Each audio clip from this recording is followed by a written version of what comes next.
Lorsqu'on entend le mot « momie », ça donne parfois froid dans le dos. En effet, la plupart d'entre nous associent ce mot à ces personnages effrayants que nous avons vus dans des films d'horreur. En réalité, les momies nous ont permis de comprendre beaucoup de choses sur les civilisations anciennes, sur ceux qui les gouvernaient, et sur la façon dont les gens vivaient à la perte de leurs proches. Les Égyptiens de l'Antiquité, qui croyaient qu'une certaine forme d'existence après la mort était possible si certaines conditions étaient respectées, sont le peuple le plus connu au monde pour ses momies. Ceux-ci préservaient effectivement les corps humains par le biais du processus de momification et plaçaient les momies dans des tombeaux équipés, un peu comme s'il s'agissait d'appartements. Pourquoi ce peuple y croyait-il? Eh bien, parce que la plupart étaient profondément liés à leur environnement naturel. Les Égyptiens étaient pleinement conscients des cycles naturels autour d'eux, comme le lever du soleil chaque jour ou de la lune la nuit, mais aussi de la façon dont la vie renaissait des plantes dans un cycle perpétuel, même à voir faner.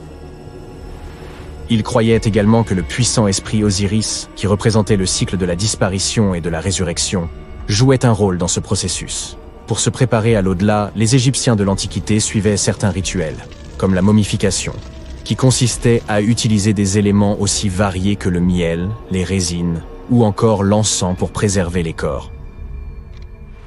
Aucune momie n'est plus célèbre que celle du roi Tut, Toutankhamon. Ce jeune pharaon régna sur l'Égypte il y a plus de 3000 ans. Un problème majeur lors de la découverte des tombes royales est que la plupart ont déjà été pillées au moment où on les retrouve.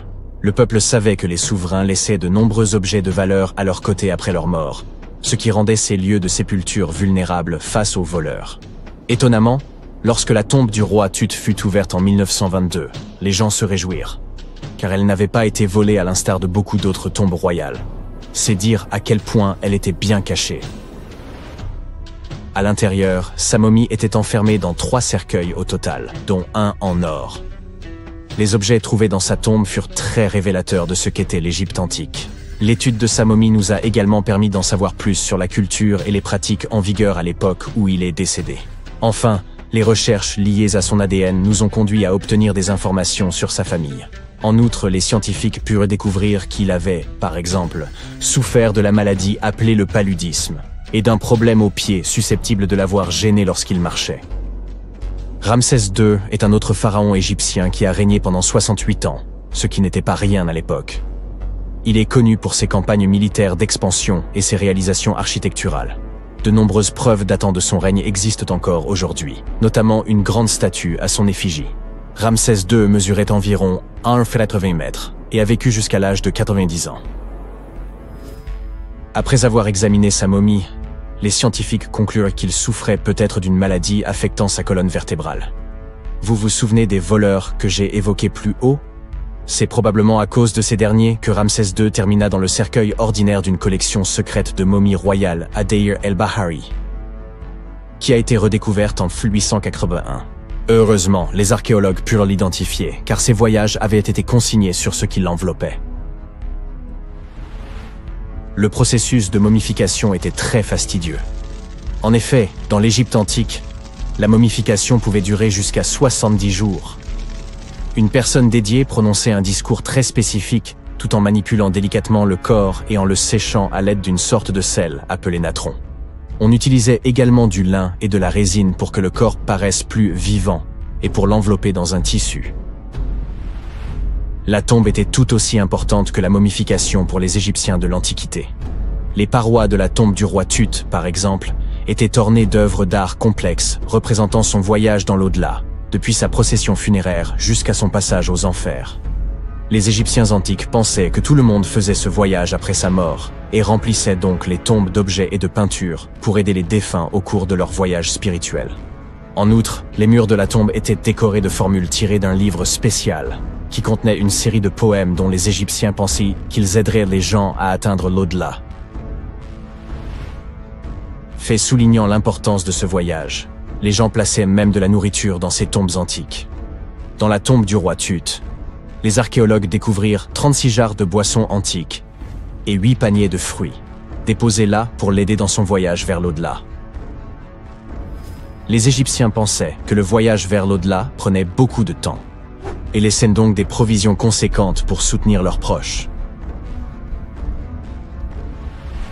Les pharaons possédaient généralement de nombreux vêtements luxueux et de beaux bijoux dans leur tombe afin de s'assurer que leur tenue serait à la hauteur de leur statut lors de leur voyage. On a retrouvé des vêtements en lin, tels que des tuniques, des écharpes, des gants et des coiffes.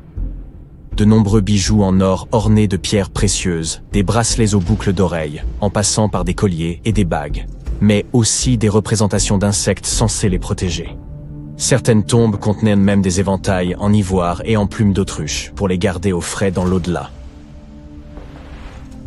Aussi fou que ça puisse paraître, certains souverains de l'Antiquité furent placés dans leurs appartements éternels avec des bateaux. Par exemple, le pharaon Khufu fit construire la grande pyramide de Gizeh pour en faire son tombeau, et un grand bateau fut retrouvé à l'intérieur. Le roi Tut, quant à lui, fut enterré avec plusieurs pages de bateaux, mais pas de bateau à proprement parler.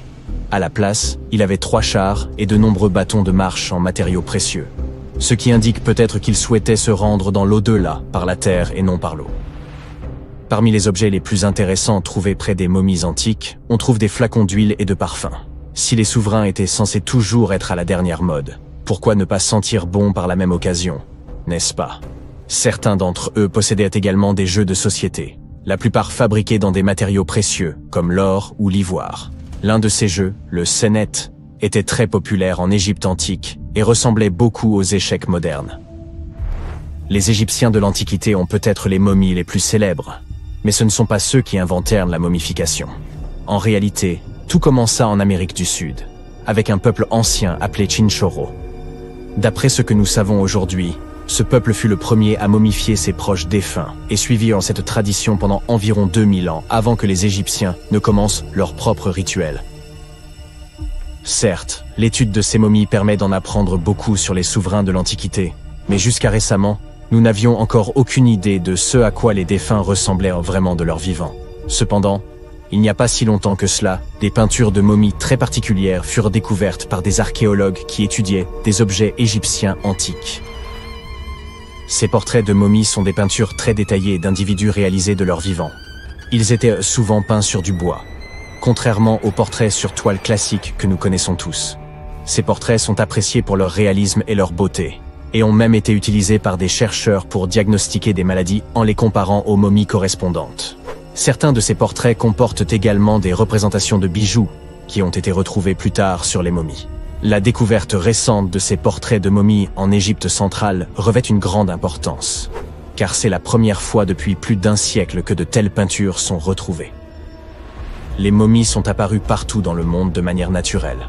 En effet, la momification peut se produire sans que l'homme n'intervienne, en raison de conditions naturelles. Par exemple, des environnements extrêmement froids ou chauds, des endroits où l'oxygène manque, ou une exposition accidentelle à des produits chimiques qui préservent le corps. Les conditions que je viens de citer ne permettent pas aux bactéries de se développer, ce qui fait que le corps reste plus ou moins intact. Le célèbre Otzi est l'une de ces momies. Nous savons aujourd'hui qu'il s'agissait d'un homme ayant vécu il y a environ 5000 ans en Europe, mais lors de sa découverte dans les Alpes en 1991, les autorités autrichiennes crurent d'abord qu'il s'agissait d'un alpiniste moderne en raison de la bonne conservation du corps. Cependant, après avoir retiré l'homme des glaces du glacier, il fut établi qu'il datait en fait de l'âge du cuivre. Imagine que tu travailles 7 jours sur 7 sur un grand chantier de construction. Comme des milliers d'autres personnes, tu portes des millions de blocs de pierre et tu les poses les uns sur les autres selon un système complexe. Tu travailles sans équipement de construction moderne. Tu n'as pas de climatisation, ni d'accès permanent à l'eau. Il fait si chaud dehors que tu peux faire frire des œufs sur la route. Tu construis cette pyramide depuis des décennies. Et maintenant, quand elle est enfin terminée, tu apprécies le résultat du travail colossal de milliers de personnes. Tu as devant toi un monument culturel géant de valeur mondiale qui va se figer dans le temps et émerveiller les gens pendant des dizaines de milliers d'années. Quelques milliers d'années ont passé, les gens du 21e siècle voient les pyramides et se disent « Waouh, je ne peux pas croire que des humains aient construit ça ». Oui, les gens qui ont construit les pyramides n'auraient pas apprécié ce genre de remarques. Mais en fait, il y a de bonnes raisons de penser que les gens qui l'ont construit ont utilisé une technologie hors du commun. De l'extérieur, on dirait que les grandes pyramides ne sont que de grands triangles de pierre. Les gens ont simplement posé des blocs lourds les uns sur les autres. Et c'est tout. En fait, la conception semble trop parfaite pour être vraie. La pyramide est constituée de plus de 2 millions de blocs. Ils sont si proches les uns des autres et si réguliers qu'on ne pourrait même pas glisser une fine feuille de papier entre eux. Incroyable! Les scientifiques ne connaissent toujours pas la technologie exacte utilisée pour construire les pyramides égyptiennes. L'une des plus grandes et des plus célèbres est la Grande Pyramide de Gizeh. Cette énorme construction connue dans le monde entier a un grand secret. Il devait y avoir une pierre de couronnement au sommet de la pyramide. C'est un bloc de pierre de forme triangulaire, une petite pyramide au sommet d'une énorme. La chose est aussi connue sous le nom de pyramidion. Les bâtisseurs de l'Égypte ancienne l'ont fabriquée en granit et en calcaire et l'ont recouverte d'or. Aucun document ou dessin ancien ne permet de prouver qu'il y avait un pyramidion au sommet de la Grande Pyramide de Gizeh. Mais il existe une autre structure égyptienne ancienne dans ce type de triangle, la pyramide rouge. Elle a été construite avant la Grande Pyramide et sa pierre de couronnement a survécu jusqu'à ce jour. Les archéologues l'ont trouvée et reconstruite. Mais alors, où pourrait se trouver la pierre de couronnement de la Grande Pyramide? C'est un mystère qui n'a toujours pas de réponse. Certains sont persuadés que des voleurs l'ont dérobée au sommet. Peut-être ont-ils simplement grimpé et poussé le pyramidion jusqu'en bas. C'est tout à fait logique. La pierre angulaire était probablement l'élément le plus précieux de la pyramide. De nombreux scientifiques et archéologues ne connaissent toujours pas sa fonction exacte. Certains pensent que ce sommet recouvert d'or glorifiait les pharaons. La nuit, la pierre de couronnement reflétait la lumière de la lune et illuminait tout l'espace qui l'entourait.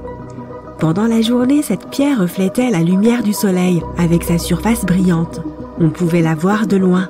Le sommet de la pyramide était une sorte d'étoile guide pour les voyageurs perdus. Tous les autres blocs de pierre de la pyramide sont constitués de calcaire. Les gens les polissaient pour les faire briller. Dans le passé, ils étaient même très brillants et reflétaient la lumière. On aurait pu voir des pyramides lumineuses depuis l'espace, même si elles ressemblaient à de toutes petites lumières. Au fil des milliers d'années, les vents, les tempêtes de sable et les pluies ont modifié l'apparence des pyramides. Si les gens avaient pris soin d'elles pendant tout ce temps, elles auraient ressemblé à quelque chose sorti des films de science-fiction ou bien aux pyramides de Las Vegas. Mais malheureusement, nous ne verrons jamais leur apparence d'origine. Certains archéologues et scientifiques pensent que la pierre de couronnement pouvait absorber l'énergie du soleil et la répartir uniformément dans la pyramide. Personne ne sait précisément pourquoi les Égyptiens avaient besoin de cette technologie. Il y a une théorie selon laquelle les pyramides sont d'anciens systèmes énergétiques. Les pharaons ont appliqué cette énergie pour utiliser des technologies uniques plus avancées que toutes les réalisations du XXIe siècle. Et la forme triangulaire des pyramides était idéale pour stimuler cette énergie électromagnétique. En théorie, le rayonnement solaire ou les forces électromagnétiques s'accumulent au sommet de la pyramide, remplissent les pièces intérieures, puis descendent le long des murs jusqu'à la base. Toute déformation de la surface pourrait empêcher le flux de se répandre. Ils ont donc dû créer une surface parfaitement lisse. C'est pourquoi ils ont installé les blocs de manière que personne ne puisse glisser une aiguille ou une lame de rasoir entre ceux-ci. Beaucoup de gens croient à cette théorie parce qu'ils ont construit les pyramides en calcaire. Ce matériau peut retenir l'énergie en son sein. Dans la partie intérieure, ils ont créé des dépôts de granit pour provoquer l'ionisation de l'air, c'est-à-dire pour créer une charge électrique. Ils ont également creusé des canaux sous la pyramide pour que l'eau puisse transmettre l'électricité. Et au sommet, ils ont placé une pierre de couronnement en or, le meilleur conducteur d'électricité. C'est ainsi que l'on obtient un grand générateur d'électricité. Différentes cultures ont utilisé des technologies similaires pour créer de l'électricité dans le monde entier. Mais ce ne sont que des théories. Si cela avait fonctionné, l'humanité aurait utilisé ces technologies aujourd'hui. On trouve des traces de l'industrie métallurgique, de la chimie, de l'ingénierie, de la physique, des mathématiques et de l'astronomie dans certains documents anciens. La plupart des scientifiques ne croient pas à toutes ces choses. Nous connaissons les étapes détaillées du développement de ces technologies dans différentes cultures. Au XXIe siècle, les scientifiques, les historiens et les anthropologues peuvent suivre l'évolution de tous les appareils modernes. Si les gens avaient créé certaines inventions technologiques dans les temps anciens, l'histoire du monde aurait été différente. Peut-être que toutes les réalisations de l'Antiquité auraient pu être effacées de la surface de la Terre par des cataclysmes mondiaux, et cela peut nous arriver à nous aussi. Imagine seulement comment les gens retrouveraient un ordinateur portable dans 5000 ans. Ils ne comprendraient peut-être pas de quel type d'appareil il s'agit. Une autre merveille égyptienne entourée de mystères est la statue du Sphinx. Les Égyptiens l'ont taillée dans une seule pièce gigantesque de calcaire, il y a environ 4500 ans. Mais les scientifiques ne savent toujours pas la date exacte de sa construction, ni qui l'a construite. Les Égyptiens ont peint le Sphinx de différentes couleurs, de sorte que son aspect était beaucoup plus brillant et plus vif dans un passé lointain. Il brillait tout comme les grandes pyramides. Quoi qu'il en soit, le temps n'a pas seulement changé son apparence, mais aussi son nom. Au départ, les Égyptiens l'appelaient Ori-Mekhet. Les Grecs l'ont rebaptisé Sphinx quelques centaines d'années après sa construction. Il soulignait la grandeur des souverains d'Égypte. Il remplissait également la fonction symbolique d'un chien de garde qui surveillait la tombe du pharaon et les chemins qui menaient à celle-ci. Cette version semble réaliste, puisque les archéologues ont découvert de nombreuses entrées secrètes au pied du Sphinx. Peut-être que ces pièces et ces tunnels complexes mènent à des salles souterraines contenant des trésors, et les trésors ne sont pas toujours de l'or ou des bijoux. Selon les légendes et les théories, le Sphinx garde la salle des archives où sont stockées toutes les connaissances de l'humanité. Les informations sur l'ancien état mythique de l'Atlantide pourraient se trouver ici. Tu peux trouver de nombreuses cartes détaillées des donjons internes du Sphinx sur Internet. Elles montrent des structures de 12 étages de profondeur sous la statue. On dirait une petite ville remplie d'or, de parchemins de savoir et de divers artefacts anciens. Mais on ne peut pas croire toutes ces cartes. Ce ne sont que des théories. Plusieurs milliers d'années se sont écoulées, mais les gens ont en réalité très peu d'informations sur ce sujet. Les archéologues savent qu'il y a encore beaucoup de choses étranges et passionnantes à propos du Sphinx qui n'ont pas encore été découvertes. Les gens du coin ont souvent peur de faire des recherches car ils croient qu'ils peuvent réveiller quelque chose de terrible, des profondeurs souterraines. Par conséquent, ce sont surtout des scientifiques d'autres pays qui mènent les fouilles. En 1998, des scientifiques ont découvert d'étranges tunnels qui menaient à des pièces vides sous le Sphinx. Ils ont constaté que des personnes avaient essayé de passer par ces tunnels dans le passé. Et il est possible que ces personnes aient emporté tous les trésors qui s'y trouvaient. Une des légendes dit qu'un puissant artefact se trouve sous le Sphinx. Son pouvoir pourrait changer le monde entier, mais les habitants le cachent car il pourrait nuire à la planète. Certains pensent que l'on peut trouver des preuves de technologie inconnue peintes sur les murs de granit des tombes des pharaons. Mais le plus probable est que ces peintures et ces signes nous racontent juste les mythes et les légendes de l'Égypte ancienne. Mais que se passe-t-il si les symboles et les dessins égyptiens sont des instructions détaillées pour utiliser les technologies anciennes? Et si les habitants qui vivaient à cette époque pensaient les gens dans le futur ne seront pas capables d'obtenir de l'énergie par eux-mêmes. Alors laissons-leur des instructions détaillées. Quoi qu'il en soit, il existe de nombreuses énigmes et théories. En réalité, la recherche de réponses est une entreprise dangereuse, car il n'est pas facile de pénétrer dans les salles souterraines. Les fouilles peuvent détruire la structure de l'ensemble du Sphinx. Toute personne qui se trouve dans les tunnels peut se perdre et ne jamais retrouver son chemin. En plus, cela coûte beaucoup d'argent. En fait, ce qui serait génial, c'est que des chercheurs puissent inventer un appareil qui pourrait scanner les zones souterraines et nous montrer des plans détaillés. Que fait un bateau au beau milieu du désert? On s'attendrait plutôt à retrouver un navire près des côtes. Cette question a préoccupé les archéologues pendant des décennies. En 1988, une tempête s'est abattue près de l'un des sites archéologiques majeurs de l'Égypte ancienne. Une structure en bois est alors apparue, dégagée des sables. Elle avait été rongée par les termites, mais les scientifiques étaient résolus à percer son mystère. En l'an 2000, les fouilles ont débuté à proximité d'Abydos, et une équipe d'experts américains a rapidement découvert un bateau de 21 mètres de long. Cependant, cette découverte n'était pas isolée, puisqu'ils ont mis au jour 14 autres embarcations, soigneusement alignées les unes à côté des autres. L'état de ces navires a rendu leur extraction complète impossible, mais, heureusement, le bois était suffisamment bien préservé pour y prélever un échantillon. Les analyses ont révélé que ces bateaux dataient d'environ 5000 ans, faisant ainsi de cette flotte la plus ancienne de l'histoire humaine connue à ce jour. La période de leur construction remonte à 5 siècles, avant l'édification des pyramides de Gizeh. Chaque navire était abrité dans une chambre voûtée, parfaitement adaptée à ses dimensions. Cette pièce mesurait environ un tiers de la taille d'un court de tennis et était entourée de murs en briques de boue, ornés de plus de 120 représentations de bateaux. Ces dessins avaient été incisés sur des murs blanchis à la chaux, remarquablement préservés au fil du temps.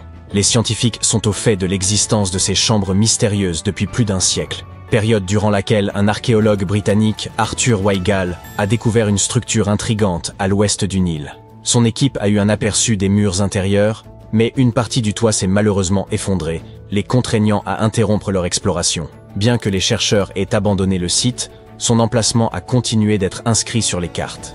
La position des bateaux a d'abord amené les scientifiques à penser qu'ils se trouvaient sur une rive du Nil. Cependant, cette théorie présentait une faille. Actuellement, le fleuve s'écoule à près de 11 km à l'ouest d'Abydos. Des recherches supplémentaires sur le terrain environnant ont révélé que le Nil n'avait pas changé de cours au fil de l'histoire.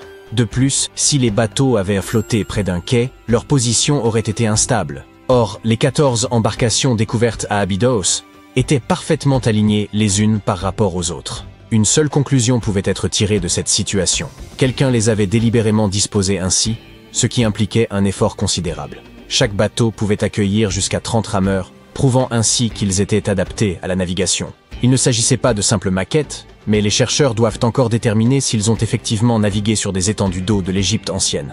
Cela n'enlève rien à l'importance de cette découverte. Auparavant, les archéologues n'avaient mis au jour que des modèles réduits. Dans le tombeau de Toutankhamon, par exemple, on dénombre 35 maquettes de bateaux. Et pendant une longue période, ces figurines constituaient les seules indications sur l'apparence des navires de l'Égypte ancienne. La conception de ces bateaux atteste de leur authenticité. Ils constituent les plus anciens exemples connus de ce que l'on appelle des bateaux construits. Dans l'Antiquité, les gens réalisèrent des embarcations primitives en creusant de grands troncs d'arbres, tandis que l'alternative consistait à assembler des roseaux pour former un radeau. Mais les bateaux découverts à Abydos étaient composés de planches attachées ensemble. Cette découverte a marqué une avancée significative dans le domaine de la construction navale. À leur époque, ces bateaux devaient être impressionnants, car le bois représentait une ressource précieuse. Dans le désert, il n'y avait pas de bois, et le cèdre devait être importé du Liban. Seul le pharaon pouvait se permettre un tel luxe. L'étude de la zone entourant l'ancienne flotte a également apporté des éclaircissements supplémentaires. Les scientifiques ont découvert une structure en briques de boue dédiée au culte du pharaon, et sa date de construction approximative coïncide avec celle des bateaux en bois. Les mêmes briques utilisées pour édifier ce bâtiment ont également servi à enfermer la flotte. Lors de leur construction, les salles qui les abritaient étaient dotées d'un plafond, une section que les archéologues ont mise au jour au début du XXe siècle. Tout comme les momies dans leurs sarcophages, ces magnifiques navires reposaient à l'intérieur de voûtes splendides. L'extérieur de ces salles était tout aussi impressionnant. À l'origine, les murs extérieurs étaient revêtus d'un enduit en calcaire blanc qui avait la capacité de réfléchir la lumière. Sous les rayons du soleil désertique, la structure abritant les bateaux devait resplendir à des kilomètres à la ronde. Les bâtisseurs égyptiens anciens ont employé la même méthode pour recouvrir les pyramides 5 siècles plus tard. Aujourd'hui, leur surface apparaît en dents de scie, mais cela n'a pas toujours été le cas. Lors de leur construction, les pyramides présentaient une fine couche supérieure de calcaire blanc, dont la surface lisse scintillait sous la lumière du soleil. Plutôt que d'avoir des marches, la couche extérieure des pyramides se présentait davantage comme une pente élégante. Les archéologues sont aussi se posaient une ultime question. À quel pharaon appartenait cette flotte? La réponse se trouvait à moins de 2 km du site, à l'emplacement du tombeau d'un pharaon de la 5e dynastie, le roi Sésostris III. La période et le style de construction de ce dernier coïncidaient avec ceux des chambres contenant les bateaux. La fin de son règne pourrait expliquer comment ces embarcations ont fini en plein désert. Il est probable que le pharaon soit mort dans le nord de l'Égypte, puis que son corps ait été transporté le long du Nil jusqu'à Abydos, dans une majestueuse procession de bateaux décorés. Les vaisseaux furent ensuite descendus dans des chambres situées près du lieu de dernier repos de leurs propriétaires, ce qui revêtait une signification symbolique. Dans la croyance des anciens Égyptiens, les navires occupaient une place centrale. Leur divinité suprême, le dieu Ré, parcourait le ciel durant la journée sous la forme du soleil, tandis que la nuit, il naviguait à travers le monde souterrain dans une barque solaire. Le pharaon s'identifiait à Ré, ce qui expliquait son besoin d'embarcation dans l'au-delà. Elle représentait le seul moyen de se régénérer. tout comme le soleil se lève chaque jour à l'horizon. Cette croyance perdura pendant des millénaires. Un pharaon emblématique, Khéops, possédait également un navire, découvert par des scientifiques en 1954 à proximité de sa pyramide à Gizeh. Ce dernier est environ 4 siècles plus récent que la flotte d'Abydos, mais le bateau de Khéops était presque 2 fois plus long. La grande pyramide de Gizeh et le tombeau de Toutankhamon figurent parmi les découvertes archéologiques les plus célèbres d'Égypte. Pourtant, de nombreux secrets demeurent enfouis sous les sables infinis du Sahara. Récemment, en 2020, des archéologues ont mis au jour une ville perdue, qualifiée de plus importante découverte depuis celle du tombeau de Toutankhamon en 1922. La ville d'Aton, âgée d'environ 3000 ans, suscite l'espoir des historiens d'obtenir un aperçu de la vie quotidienne des anciens Égyptiens. L'archéologue et égyptologue renommé Zahi Hawass a décrit ce site comme une cité d'or oubliée. Aton se situe à environ 500 km au sud du Caire, la capitale égyptienne, et se trouve à proximité de la célèbre vallée des rois. Les archéologues ont d'abord découvert des sections de murs en briques de boue qui s'étendaient dans toutes les directions. Puis, ils ont mis au jour des pièces complètes contenant des outils du quotidien. L'équipe de fouilles a également révélé une boulangerie, un quartier résidentiel et un district administratif, tous datant de l'époque où la civilisation égyptienne était à son apogée. Ils ont également été les pionniers dans la fabrication d'objets en fer. En 1911, des scientifiques ont découvert un ensemble de perles en fer près du village d'El Gerzeh en Basse-Égypte. Ces perles représentent les plus anciens artefacts en fer connus à ce jour. Cette découverte est proprement fascinante, car les anciens les ont créées en martelant un morceau de météorite. Ces 9 perles faisaient autrefois partie d'un collier élaboré. Aujourd'hui, elles sont corrodées et noircies, ce qui est parfaitement normal pour un bijou datant de plus de 5000 ans. Composé d'un alliage de fer et de nickel, ces perles témoignent du savoir-faire exceptionnel des anciens bijoutiers. Leur habileté est d'autant plus remarquable qu'ils ignoraient l'origine stellaire du matériau utilisé. La pyramide de Khéops présente également une caractéristique remarquable. Un groupe de recherche international a analysé la réponse électromagnétique de la structure aux ondes radio et a découvert que la pyramide était capable de concentrer l'énergie électromagnétique en son sein. Ce phénomène se produit tant à l'intérieur de ses chambres qu'en dessous de sa base. Elle abrite également une chambre souterraine inachevée. Il semble que cette réponse électromagnétique soit liée aux propriétés du calcaire, le principal matériau utilisé dans la construction de la Grande Pyramide. Les résultats de cette recherche pourraient avoir des applications pratiques, notamment en vue d'améliorer le fonctionnement des cellules solaires et des nanocapteurs. Si quelqu'un invente enfin le voyage dans le temps et que vous vous rendez dans le passé, vous ne reconnaîtrez pas la plupart des choses que vous connaissez et aimez aujourd'hui. La Statue de la Liberté et les pyramides d'Égypte, certains gadgets de base comme la télécommande et votre ordinateur portable, et même le maïs que vous mangez au déjeuner ont tous changé au point d'être méconnaissables. Lorsque les pyramides ont été construites en Égypte ancienne, à Gizeh et dans d'autres lieux, elles n'avaient pas du tout cet aspect brun sablonneux. Elles étaient recouvertes de calcaire blanc. Quand on les regardait sous le soleil brûlant d'Afrique, on était obligé de détourner le regard tant elles étaient lisses et brillantes. Les bâtisseurs utilisèrent environ 6 millions de tonnes de calcaire pour la seule grande pyramide de Gizeh. C'est la plus grande de celles qui sont encore debout. Les souverains locaux étaient plutôt économes et ils réutilisèrent certaines des pierres de revêtement pour d'autres projets de construction. Un tremblement de terre massif survenu au XIVe siècle détacha également une partie des pierres. Vous ne verrez donc pas beaucoup de calcaire, mais il y en a encore au sommet de la pyramide de Khéphren à Gizeh. On dirait une deuxième pointe au-dessus de la première. Dans l'Antiquité, toutes les pyramides étaient coiffées de pyramidions recouverts d'un mélange d'or et d'argent. La plupart ont été perdus au fil des siècles, mais vous pouvez encore en voir quelques-uns dans les musées. Ils représentent des divinités égyptiennes. Les pyramides ont probablement été conçues d'après une pierre pointue sacrée, le benben. Elles représentaient les rayons du soleil. Soulever de lourdes pierres n'était pas si simple sans la technologie dont nous disposons aujourd'hui. Je suppose que vous serez d'accord avec moi si vous avez déjà aidé vos amis à déménager au moins une fois et qu'ils vous ont fait porter le canapé. Mais les Égyptiens avaient pensé à tout et ont justement choisi la forme pyramidale car elle permet de répartir le poids uniformément sur l'ensemble de l'objet. La Statue de la Liberté a également subi une transformation majeure depuis son inauguration en 1886.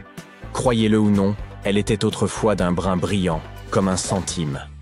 20 ans plus tard, elle est devenue verte. Ce n'était pas un effet de mode, mais une réaction chimique. La statue est recouverte de centaines de fines feuilles de cuivre. Lorsque le cuivre entre en contact avec l'air, il forme une couche protectrice appelée verre de gris. C'est pourquoi les statues et autres objets en cuivre, en laiton et en bronze peuvent durer si longtemps. Lorsque Lady Liberty est devenue verte, les autorités ont décidé que ce serait une bonne idée de la repeindre. C'était bien avant l'avènement des réseaux sociaux, et il n'était donc pas possible de laisser un commentaire furieux sous le post présentant cette idée. Mais les journaux locaux en ont parlé et le public n'a pas été d'accord. Le Times a ensuite interviewé un fabricant de cuivre et de bronze, qui a confirmé qu'il ne fallait pas la repeindre, car enlever cette couche protectrice reviendrait à détruire la statue. Au fil des ans, des gens ont suggéré à plusieurs reprises de repeindre Lady Liberty, mais personne ne l'a jamais fait. Je ne sais pas ce qu'il en est pour vous, mais je n'arrive pas à imaginer cette dame dans une autre couleur, alors je suppose que c'est mieux ainsi. Vous aimez les bananes autant que moi? La prochaine fois que vous en dégusterez une bien juteuse, n'oubliez pas que vous devez cette texture à la culture sélective.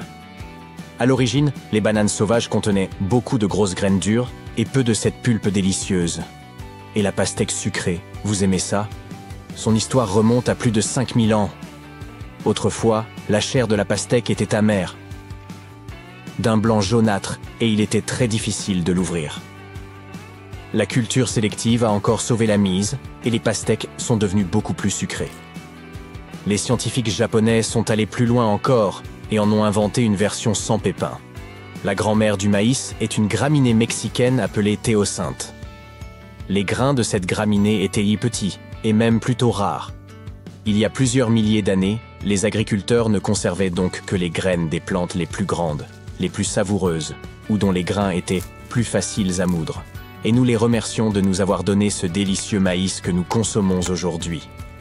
Et imaginez ça, les avocats sauvages étaient si petits qu'ils tenaient facilement dans une main. Leur noyau était si gros qu'il n'y avait pas grand-chose à manger. Et leur coque était également beaucoup plus dure que celle des avocats modernes auxquels nous sommes habitués. Vous ne pourriez probablement pas accomplir beaucoup de travail aujourd'hui sans votre précieux ordinateur, mais je ne peux pas vous dire exactement à qui vous devriez dire merci pour cette invention. L'ABC de 1942 est l'un des prétendants au titre de premier ordinateur. C'est l'acronyme d'Atanasoff Berry Computer, nommé d'après ses inventeurs de l'Université d'État de l'Iowa. L'ABC pesait plus de 320 kg. Oui, le vôtre est certainement beaucoup plus léger. Cette machine était composée d'environ 300 tubes à vide et possédait un tambour rotatif, un peu plus grand qu'un pot de peinture, sur lequel se trouvaient de petits condensateurs. Un condensateur est un gadget capable de stocker une charge électrique, comme une batterie. L'ABC pouvait résoudre des problèmes comportant jusqu'à 29 variables différentes, ce qui permettait aux scientifiques de gagner du temps. Comme les ordinateurs modernes, il utilisait un système binaire, des 1 et des 0, pour représenter tous les nombres et toutes les données. Grâce à ça, il est devenu possible d'effectuer des calculs électroniquement. Et maintenant, écoutez un peu ça. L'ABC effectuait une opération toutes les 15 secondes environ. À titre de comparaison, un ordinateur fait aujourd'hui des millions d'opérations par seconde. Contrairement à la technologie que nous utilisons de nos jours, l'ABC n'avait pas de programme enregistré modifiable. Un programme ne pouvait donc effectuer qu'une seule tâche à la fois. Un opérateur devait noter la réponse intermédiaire, puis la recomposer dans l'ordinateur. Voilà pourquoi je suis heureux de vivre au XXIe siècle. La télécommande que vous utilisez pour toutes sortes d'appareils ne date pas d'hier non plus. Nikola Tesla, qui nous a donné le courant alternatif, a conçu l'une des premières télécommandes sans fil en 1898. Il a baptisé son invention le téléautomaton et l'a présenté à l'aide d'un bateau miniature contrôlé par ondes radio. Le bateau était équipé d'une petite antenne métallique. Tesla envoyait des signaux au bateau à l'aide d'une boîte munie d'un levier et d'une clé télégraphique, sa version d'une télécommande. Ces signaux mettaient en mouvement les contacts électriques du bateau et faisaient bouger le gouvernail et l'hélice. Le concept de la télécommande s'est ensuite rapidement étendu à d'autres gadgets. La première télécommande de télévision est apparue en 1950. Elle a été conçue par la Zenith Radio Corporation, qui l'a baptisée Lazy Bone. Ça veut dire gros paresseux. La Lazy Bone était dotée d'un énorme câble relié au téléviseur. Ceux qui l'ont essayé ne sont pas tombés amoureux tout de suite de cette invention. Ils se prenaient les pieds dedans tout le temps. Pas très pratique, je vous l'accorde. Si vous habitez ou travaillez tout en haut d'un immeuble, cette invention est pour vous. Voici le premier ascenseur pour passagers. Il se déplaçait à la vitesse de 12 mètres par minute. Ce n'est pas très rapide, je sais, comparé au record d'aujourd'hui qui est de 12 mètres par seconde. Mais bon, il date de 1857 et a été construit à New York. Il s'agissait plus d'une attraction touristique que d'une nécessité. L'ascenseur fonctionnait à l'aide d'un moteur à vapeur caché dans le sous-sol d'un bâtiment de 5 étages. Mais il fut fermé 3 ans plus tard parce que le public ne l'appréciait pas. C'est à cette époque que Otis Tufts a déposé le premier brevet pour un chemin de fer vertical. Son invention comprenait un wagon équipé d'un banc pour que les gens puissent s'asseoir. Un endroit idéal pour se retrouver entre amis, vous ne pensez pas? Ensuite, ils ont commencé à installer des ascenseurs dans les hôtels de luxe du monde entier. Il s'agissait de véritables salles très joliment décorées, avec des sièges rembourrés, des miroirs sur les murs et parfois même un petit lustre. Un opérateur fermait la porte et la cabine commençait sa très lente ascension. On l'utilisait car c'était à la mode. Ce n'était pas très rapide. Moi, j'ai toujours préféré les escaliers. Quand tu entends parler de ruines anciennes, tu ne les imagines jamais suspendues quelque part, ou simplement accrochées à la branche d'un arbre, n'est-ce pas? En fait, pour la plupart des objets anciens que nous avons exposés dans les musées du monde entier, les archéologues ont fait un travail de fouille impressionnant. Tu vois, les bâtiments ont cette drôle de façon de se dégrader avec le temps si l'on n'en prend pas soin correctement. Parfois, nous devons réutiliser certains matériaux de construction, et une bâtisse plus ancienne peut alors être sacrifiée dans le processus. D'autres fois, les maisons sont abandonnées, et dès qu'elles sont exposées aux éléments en surface, comme la pluie ou le soleil, elles n'ont plus aucune chance. Certaines s'écroulent tout simplement sous l'effet de la bonne vieille érosion. La seule façon pour un édifice de survivre à l'épreuve du temps est d'être enterré en profondeur. Mais comment ces architectures finissent-elles par être enterrées? C'est une véritable comédie d'erreurs. Les villes anciennes avaient l'habitude d'élever progressivement le niveau de leur sol, comme un enfant qui ajoute des garnitures à sa coupe glacée. En effet, ces colonies étaient toujours occupées à collecter de la nourriture et des matériaux de construction pour faire face à l'augmentation constante de leur population. Mais qui a le temps de s'occuper des déchets et des ordures? À l'époque, ce n'était pas vraiment une priorité sur leur liste de tâches. Ainsi, lorsqu'il s'agissait de construire de nouvelles maisons, les civilisations anciennes économisaient leur sueur et leurs larmes en empilant les décombres et en construisant directement dessus. Mais ce n'est pas tout. De temps en temps, les rivières entrent en crue et déposent une couche de sédiments sur le sol des villes. Cela a pour effet d'encapsuler encore davantage ces anciennes constructions. Et dans les régions sèches, comme le désert, où le vent aime à montrer ses mouvements de danse de sable et de poussière, tu peux parier que c'était une lutte constante pour garder les établissements propres. Un exemple hilarant est celui du Sphinx, dont la tête était enfouie dans le sable jusqu'à ce qu'un groupe d'archéologues le mette au jour en 1917. Certaines villes anciennes ont fini par être recouvertes parce qu'elles étaient complètement abandonnées.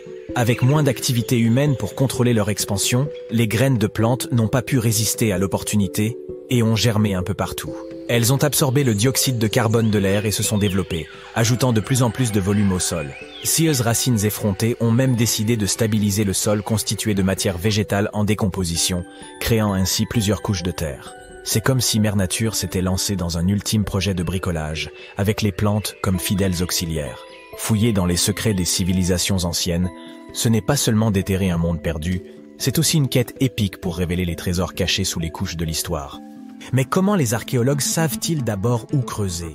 Si tout est recouvert de multiples couches de sédiments, de débris et de racines de plantes, ils doivent avoir une sorte de système auquel ils se fient avant de se lancer dans un nouveau projet, n'est-ce pas? Tout d'abord, ce ne sont pas toujours eux qui suggèrent des fouilles archéologiques à tel ou tel endroit. Je m'explique. Supposons que tu sois un entrepreneur et que tu souhaites construire un nouveau complexe d'appartements luxueux dans ta ville. Cependant, certaines législations locales imposent des exigences avant que ton projet ne puisse démarrer. Par exemple, avant de commencer à construire sur un terrain, il peut être nécessaire de faire appel à des spécialistes pour vérifier le sol. Scieuses personnes intelligentes peuvent être des archéologues, des géologues ou des paléontologues, et elles doivent garder un œil sur le processus en phase de développement. En cas de découverte d'artefacts ou d'écofacts, termes savants pour désigner des vestiges organiques, Ces experts interviennent pour les fouiller et les étudier. Mais qu'en est-il des sites qui n'ont rien à voir avec les bulldozers et les chapeaux jaunes? Les archéologues ont plus d'un tour dans leur sac lorsqu'il s'agit de localiser les points chauds de l'Antiquité. Ils plongent dans les archives historiques et font un travail de détective. En recherchant de vieux documents et de vieilles cartes, ils peuvent reconstituer le puzzle de l'activité humaine dans une région donnée. Si un site a déjà été visité, c'est encore mieux. La découverte de traces de fouilles antérieures ou de récits historiques peut donner aux archéologues de nombreuses informations sur les endroits où poursuivre leur chasse au trésor. Avant de commencer à manier leur pelle, les archéologues se livrent à une sorte de balayage visuel. Armés d'un système de quadrillage, ils se promènent sur le site, à l'affût de tout artefact susceptible de se cacher juste sous la couche supérieure de la Terre. Qu'il s'agisse d'outils en pierre taillée, de verres historiques ou même d'anciennes décharges, oui, elles ont aussi de la valeur. Ces explorateurs à l'œil vif peuvent repérer des signes d'activité humaine plus rapidement que la plupart des gens. S'ils tombent sur un hamac coquillé, terme savant pour désigner un dépôt d'ordures, ils savent avec certitude que l'homme a jadis habité cet endroit.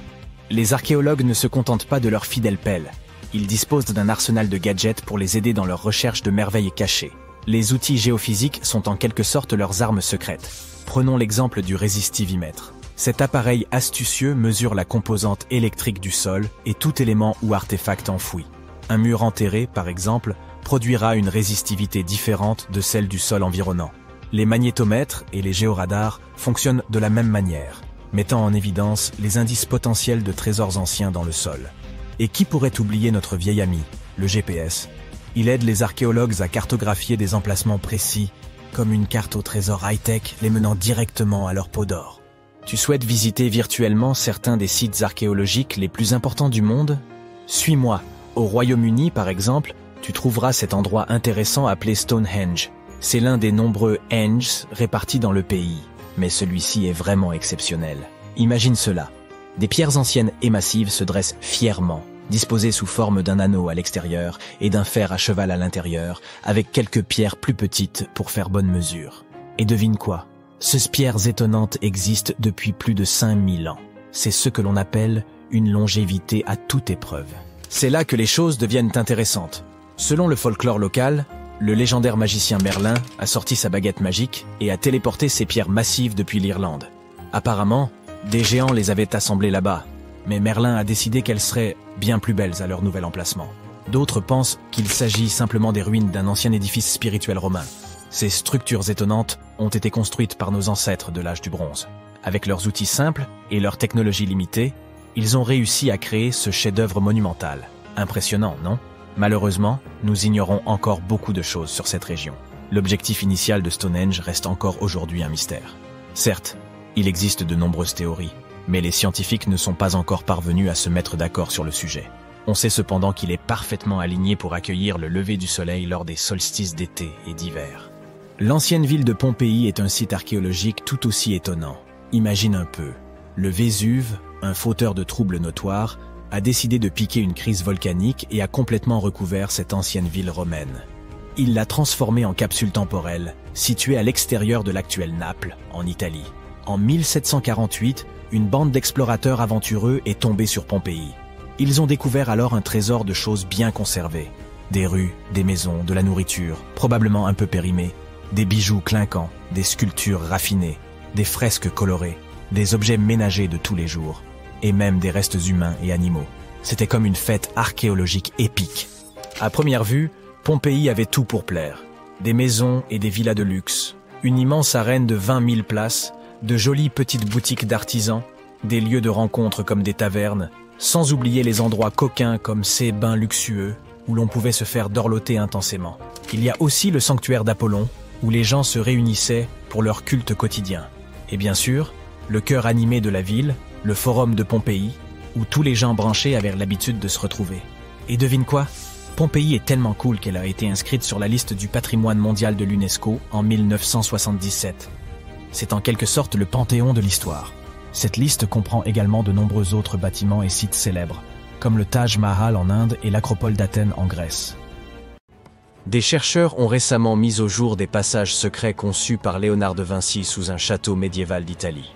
En s'appuyant sur un croquis du XVe siècle attribué à l'illustre maestro de la Renaissance, une équipe de scientifiques de l'Université Polytechnique de Milan, associée à Codevantech et au château Sforza, a révélé une merveille architecturale jusqu'ici inexplorée. L'édification du château des Sforza débuta en 1358, mais il fut détruit près d'un siècle plus tard lors d'une succession tumultueuse. En 1450, Francesco Sforza, duc de Milan, entreprit sa reconstruction sur les ruines de l'ancienne forteresse. À sa mort, son fils Ludovico en poursuivit l'embellissement, faisant appel aux plus grands artistes de son époque, dont Léonard de Vinci, auxquels furent confiées les fresques. Les peintures de Léonard, encore visibles aujourd'hui dans la salle de l'Axe, témoignent de son passage au château. Durant cette période, il répertoria également plusieurs passages souterrains dissimulés sous l'enceinte extérieure. L'un de ses croquis, daté entre 1487 et 1486, a été retrouvé à l'Institut de France. D'une précision remarquable, il atteste non seulement de l'intérêt profond de Léonard pour l'architecture militaire, mais aussi de son talent pour documenter les structures existantes. Les archives attestent que Ludovico Sforza fit creuser un passage souterrain menant directement à la basilique Santa Maria del Grazie, où reposait son épouse Béatrice d'Este. Leur mariage, célébré en 1491, fut heureux mais tragiquement écourté lorsque Béatrice mourut en couche en 1497. Effondré par cette perte, le duc s'isola durant des semaines, laissant sa barbe pousser et ne portant plus que des vêtements noirs en signe de deuil. Le tunnel secret, dont la longueur avoisinait 800 mètres, lui permettait de se recueillir à l'abri des regards. Il aurait également pu servir à l'évacuation en cas de siège. Pendant des siècles, l'existence de ces souterrains demeura l'un des nombreux mystères de la Renaissance, aucune preuve formelle ne venant confirmer leur présence. Les scientifiques ont enfin levé le voile sur cette histoire longtemps restée secrète. Grâce à une combinaison de radars à pénétration de sol et de balayage laser, ils ont pu reconstituer un modèle 3D extrêmement précis des structures enfouies sous le château. Ils ont ainsi identifié les tunnels mentionnés par Léonard de Vinci dans ses esquisses, qui ne constitueraient peut-être qu'un fragment d'un vaste réseau souterrain encore méconnu. Leur ambition est d'élaborer une copie numérique intégrale du château, permettant de visualiser non seulement les constructions préservées, mais aussi celles disparues au fil du temps. Ils envisagent aussi d'intégrer la réalité augmentée au parcours virtuel, afin d'offrir aux visiteurs une immersion inédite dans les passages secrets conçus par Léonard de Vinci. Il demeure incertain que Léonard ait directement contribué à la construction des souterrains récemment mis au jour, mais son génie inventif ne fait aucun doute. En 1502, bien avant l'ère de la photographie et des satellites, il conçut l'une des cartes les plus précises de son temps. À cette époque, César Borgia, fils du pape Alexandre VI, fit appel à lui pour réaliser un plan remarquablement détaillé de la ville d'Imola, située près de Bologne. Jusqu'alors, la cartographie manquait de précision, faute de méthodes fiables pour retranscrire les distances à une échelle réduite. Plutôt que d'élaborer des cartes véritablement pratiques, les cartographes passaient un temps considérable à les enluminer de motifs comme des dragons, des roses, des châteaux majestueux et toutes sortes d'embellissements. Ces représentations s'apparentaient davantage à des œuvres picturales qu'à de véritables instruments de navigation. Cependant, César Borgia recherchait un outil véritablement fonctionnel, et Léonard révolutionna alors la cartographie. Si l'on compare aujourd'hui les images satellites d'Imola à son plan, la ressemblance est frappante. Il en retranscrivit fidèlement chaque ruelle, chaque courbe des voies, et même les dimensions exactes des bâtiments. Et il accomplit cet exploit entièrement à la main, se servant uniquement d'un crayon, d'une règle, d'un compas et de quelques-unes de ses propres inventions. Afin de recueillir toutes les données nécessaires, il arpenta les rues durant des semaines, muni d'un odomètre, une grande roue qui tournait au gré de ses déplacements et mesurait la distance parcourue grâce à un câble. Il s'appuya également sur une boussole magnétique pour déterminer les orientations avec exactitude. Il mit également au point un instrument nommé la bussola, conçu pour mesurer les angles au sein d'un cercle. Grâce à cet outil, il put analyser avec précision l'orientation des rues, la taille des intersections et la distance séparant les habitations des axes principaux. Une fois rentré, il s'appuya sur ses notes et ses calculs pour dessiner une carte à l'échelle, d'une précision remarquable. Dans ses travaux, Léonard utilisa aussi une technique élaborée par l'humaniste florentin Léon Battista Alberti. Ce dernier avait mis au point une méthode permettant d'inscrire une ville entière dans un cercle grâce aux coordonnées polaires. 8 lignes droites, convergeant vers un centre unique, représentaient les principales directions d'une boussole. Léonard appliqua ce système à la cartographie d'Imola, divisant la ville en 8 sections et n'omettant aucun bâtiment, même le plus insignifiant, ce qui fit de sa carte l'une des plus avancées de son époque. L'illustre inventeur nourrissait un rêve ambitieux: concevoir une machine permettant à l'homme de voler. Il observa minutieusement les oiseaux, les chauves-souris et les cerfs-volants afin d'en comprendre le déplacement dans l'air, puis il dessina une machine volante, l'ornithoptère. Selon lui, en imitant ses mouvements naturels, l'être humain pourrait s'élever dans les cieux. Son prototype évoquait l'apparence d'une chauve-souris, avec 2 grandes ailes effilées d'une envergure dépassant les 10 mètres. Pour garantir l'équilibre entre résistance et légèreté, il envisagea d'en fabriquer l'armature en bois de pin et de la recouvrir de soie brute. Le pilote de l'engin devait s'allonger à plat ventre sur une planche en bois située en son centre. L'activation des ailes nécessitait un pédalier relié à un système de tiges et de poulies, tandis qu'une manivelle supplémentaire permettait d'accroître la puissance. Un casque aérodynamique servait également à assurer le contrôle de l'appareil. En synchronisant les mouvements de ses mains et de ses pieds, le pilote aurait pu faire battre et pivoter les ailes, à l'image d'un oiseau en vol. Cependant, un obstacle majeur demeurait. La force humaine ne suffisait pas à générer la portance nécessaire au décollage. Si l'engin avait pu fonctionner une fois en altitude, il était en revanche impossible pour un individu seul de l'élever du sol. Léonard en avait sans doute conscience, mais son concept influença toutefois la conception des machines volantes imaginées quelques siècles plus tard. Léonard de Vinci fut en avance sur son temps avec nombre de ses inventions, mais son concept d'automate humanoïde se distinguait par son caractère visionnaire. Sous le patronage de la famille Sforza, connue notamment pour la construction des anciens tunnels, il imagina un chevalier mécanique capable de mouvoir ses bras, de pivoter la tête, et même d'ouvrir et fermer la bouche. Sa maîtrise de l'anatomie et des mécanismes du mouvement corporel lui permit de concevoir cette machine singulière. Son fonctionnement reposait sur un système externe de câbles, mis en action par une manivelle et complété par un ensemble d'engrenages internes. Environ 450 ans plus tard, dans les années 1950, les croquis détaillés du chevalier mécanique de Vinci furent redécouverts. Des chercheurs tentèrent alors de recréer ce robot à partir des dessins originaux. En 2002, un roboticien du nom de Mark Rosheim, ayant travaillé pour la NASA et Lockheed Martin, s'inspira de ces notes anciennes pour concevoir un modèle fonctionnel du chevalier mécanique de Vinci. Un autre projet conçu par Léonard pour le Duc Sforza était un pont innovant, pensé pour être démontable et facilement transportable. Destiné aux troupes en campagne devant franchir rivières et douves, ce pont était conçu pour pivoter au-dessus de l'eau et se poser sur l'autre rive. Il était équipé de roues et d'un système ingénieux de cordes et poulies, permettant de le monter et de le replier tout aussi vite. Pour en assurer la stabilité, il prévoyait l'ajout d'un contrepoids spécifique. Dans ses notes, Léonard décrivit son pont comme léger mais solide et en conçut plusieurs variantes pour le duc. Parmi ses autres créations figurait un modèle de pont à assemblage ultra rapide, conçu pour permettre aux troupes de franchir successivement plusieurs cours d'eau. Alors que les scientifiques poursuivent l'exploration des passages secrets imaginés par Léonard de Vinci, de nouveaux pans de l'histoire humaine émergent. Qui sait quelles autres merveilles architecturales enfouies restent encore à découvrir. Cette demeure confortable avec vue magnifique sur la mer Méditerranée fera un parfait abri contre la pluie. Voilà à quoi aurait pu ressembler une annonce immobilière pour l'homme de Néandertal il y a 100 000 ans. Tu vas aujourd'hui découvrir des grottes étranges et merveilleuses dans lesquelles tu pourrais vivre, ou pas. Bien sûr, à l'époque, ni l'immobilier ni la publicité n'avaient encore été inventés. Sans parler du fait que les Néandertaliens ne savaient pas construire de maisons et vivaient souvent dans des grottes. Pourtant, l'une de ces grottes ressemble énormément à un immeuble d'habitation. Elle est située à l'intérieur d'un haut monolithe calcaire, connu comme étant le rocher de Gibraltar. Si les Néandertaliens avaient possédé une économie, les grottes à l'intérieur de ce rocher auraient certainement coûté une fortune. Des marins l'ont découverte en 1907, tout simplement en remarquant un grand trou à l'intérieur de l'imposant rocher.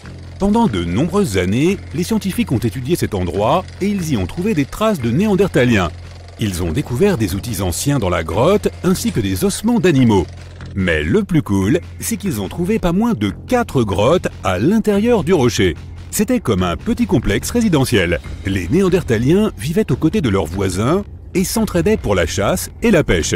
Ils décoraient leur demeure de plumes et dessinaient des formes abstraites sur les murs. Imagine-toi que ces anciens hominidés passaient leur temps dans ces grottes il y a 100 000 ans. Et maintenant, ce sont les scientifiques qui passent tout leur temps à étudier en détail la vie de l'homme de Néandertal. Fin 2021, des archéologues ont découvert un trou ouvrant sur un tunnel à l'intérieur de l'une des grottes. Ils se sont glissés dans cette ouverture et ont dégagé un espace jusqu'alors inconnu sous le plafond de la grotte.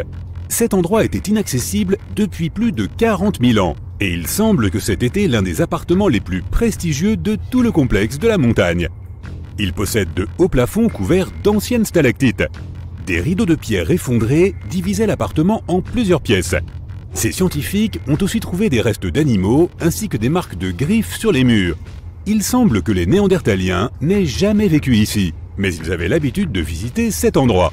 Les archéologues y ont également trouvé la coquille d'un escargot de mer appelé Nucella lapillus, ou pourpre de l'Atlantique. Un Néandertalien l'aurait apporté dans ce lieu pour une raison qu'on ignore. Mais les principaux propriétaires de cet endroit étaient les hyènes. Ces grottes montrent que les Néandertaliens étaient plus proches des humains que des singes.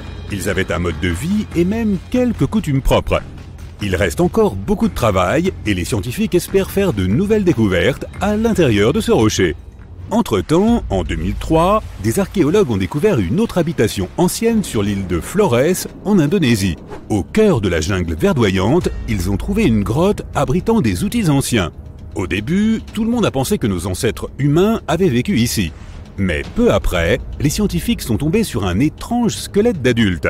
Une analyse approfondie a montré que le squelette appartenait à une femme de 30 ans mesurant 1 mètre, soit à peine un peu plus que la moitié d'un adulte moyen. Le poids de la femme était égal à celui d'un berger allemand adulte. Le squelette n'appartenait ni aux Néandertaliens ni aux Australopithèques. Il s'agissait d'une nouvelle espèce inconnue que les scientifiques ont baptisée Homo floresiensis et surnommée le Hobbit. Il y avait aussi des restes d'animaux anciens encore jamais vus dans la grotte. Il y avait un éléphant de la taille d'une vache, de grandes cigognes et des rats géants. Les archéologues ont découvert que les hobbits n'étaient pas les propriétaires de cet endroit. Les principaux habitants étaient des rats gros comme des chats. Ils se battaient peut-être comme les hobbits d'ailleurs. Des analyses ont démontré que l'Homo floresiensis n'était pas notre ancêtre direct. Il fait partie d'une branche distincte de l'évolution. Le squelette des hobbits ressemble davantage à celui d'un singe qu'à celui d'un humain moderne. En 2009, dans la jungle luxuriante du Vietnam, des archéologues ont découvert la grotte Hang Son Doong, la plus vaste du monde. Si tu entres dans cette grotte et que tu cries, tu entendras ton écho pendant longtemps. À certains endroits, la hauteur de cette grotte atteint la moitié de la hauteur de l'Empire State Building.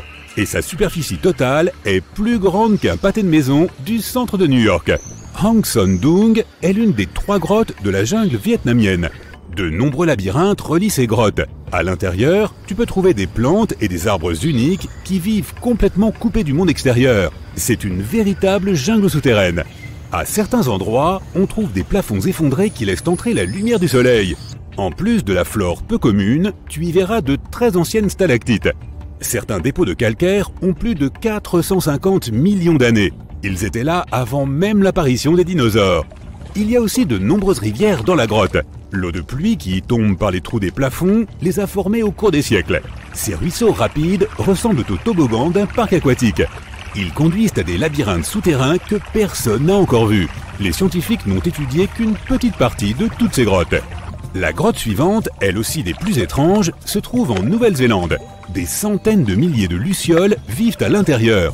Chacune d'entre elles brille d'une lumière bleutée. Ensemble, elles illuminent la grotte. Tu auras peut-être l'impression d'être sur une autre planète, mais tu ne pourras pas rester très longtemps. Il y a partout des appareils pour mesurer l'air. Les scientifiques veillent à ne pas excéder le niveau du dioxyde de carbone nécessaire à l'existence des lucioles. Ces insectes sont très sensibles à l'environnement. S'il y a trop de monde dans la grotte, ou si les gens restent trop longtemps, le personnel du parc leur demandera de quitter les lieux. C'est comme si tu volais l'oxygène des lucioles. Nous avons donc vu quelques grottes plutôt étonnantes. Mais que dirais-tu d'une grotte effrayante ? Nous allons pour cela dans le désert de la province d'Al-Mahra, au Yémen. Ce que nous cherchons n'est pas une grotte, c'est juste un trou noir dans le sol, en plein milieu du désert. Il est grand, de la taille d'un terrain de basket. Ce n'est pas sa taille qui est effrayante à vrai dire, mais ce qui se trouve à l'intérieur. Les scientifiques ne sont toujours pas sûrs de ce que c'est. Des profondeurs de ce gouffre noir, une odeur dégoûtante d'œufs pourris se dégage constamment. Et parfois, on peut entendre des sons étranges et terrifiants. La noirceur du trou géant du Yémen absorbe tous les rayons du soleil. Tu ne verras donc pas ce qu'il peut y avoir à l'intérieur, même avec une puissante lampe de poche. Des gens ont survolé cet endroit en hélicoptère. Ils l'ont filmé à l'aide de drones et des puissants objectifs, mais ils n'ont rien pu immortaliser, si ce n'est l'obscurité totale. On dirait une énorme tache d'encre au milieu du sable doré. Les habitants même ont peur de s'approcher de cet endroit. Ils pensent que la grotte conduit vers une autre dimension où vivent des créatures maléfiques. Pour l'instant, le trou du Yémen est l'un des phénomènes les plus mal étudiés et les plus mystérieux de notre monde naturel. Comment est-il apparu? Depuis quand existe-t-il? Où mène-t-il? Nos scientifiques tentent de trouver des réponses à ces questions. Selon certaines théories, le trou serait apparu à cause de travaux de construction. Des géologues auraient foré le sol à proximité à la recherche de minéraux. Cela aurait provoqué des mouvements dans la croûte terrestre et causé l'effondrement de la surface. Mais personne ne peut prouver cette théorie. Tout au moins, pas encore. Et maintenant, imagine un endroit où la lumière du soleil n'a pas pénétré depuis plus de 5 millions d'années. Il y a peu d'oxygène dans cet endroit qui est froid et humide. Pourtant, la vie y a quand même fait irruption, pas seulement sous la forme de microbes et de bactéries, mais aussi de créatures plus grandes. Les conditions de vie dans cette grotte sont très différentes des conditions que l'on connaît. Alors, dans un sens, cette grotte est un peu comme une autre planète. Il s'agit de la grotte de Movile, située dans le sud-est de la Roumanie, près de la mer Noire. Son entrée est un petit trou dans le sol. À l'intérieur, un tunnel mène profondément sous la surface. Les niveaux de sulfure d'hydrogène et de dioxyde de carbone y sont supérieurs à la normale. L'air ici contient moitié moins d'oxygène qu'à la surface. Il est donc impossible pour les humains d'y demeurer sans bouteille d'oxygène. Mais les animaux qui vivent là se portent très bien. Cette grotte abrite 48 espèces d'organismes vivants. 33 d'entre elles nous sont encore inconnues. Ici, tu rencontreras des insectes extraordinaires, des escargots blancs et des araignées blanches elles aussi, des mille-pattes avec d'énormes moustaches, des crevettes transparentes et des espèces uniques de sangsues. Tous vivent dans ce lieu grâce aux petits organismes autotrophes. Ils absorbent le dioxyde de carbone et libèrent des particules de nourriture. Les bactéries s'en nourrissent, d'autres organismes plus grands se nourrissent de ces bactéries, et d'autres organismes plus gros encore mangent les plus petits. Au final, tout le monde se nourrit. Dans cette grotte, l'évolution a créé un système biologique complètement séparé du reste du monde. On a tous eu peur du noir à un moment de notre vie. Pas vrai? Te rappelles-tu te faire border par l'un de tes parents après qu'il t'ait lu un conte de fées effrayant avec des monstres, des dragons ou même des dinosaures? Quand ils étaient sur le point d'éteindre la lumière et de sortir silencieusement de ta chambre, tu t'en souvenais. Et s'il y avait quelque chose de caché sous ton lit? Ou pire, si une créature effrayante était cachée dans le placard? Tu pouvais te lever et vérifier, mais il faisait bien trop sombre. Ne serait-il pas formidable d'avoir une source de lumière qui viendrait de l'intérieur de notre corps et qu'on pourrait utiliser à volonté dans le noir? Malheureusement, nous ne sommes pas capables de faire ça. Mais il existe plusieurs créatures qui peuvent s'éclairer elles-mêmes. C'est grâce à un petit truc que les scientifiques appellent la bioluminescence. Les animaux vivant dans la mer ont plus souvent tendance à avoir ce talent que les autres. Et on peut trouver ces créatures n'importe où, près de la surface ou au fond des océans, à 4000 mètres de profondeur si tu aimes les chiffres. Ces créatures utilisent leur lumière pour faire de nombreuses choses, comme communiquer avec les autres membres de leur espèce, attirer des proies ou effrayer leurs ennemis. La bioluminescence est la capacité d'un organisme à émettre sa propre lumière grâce à la chimie.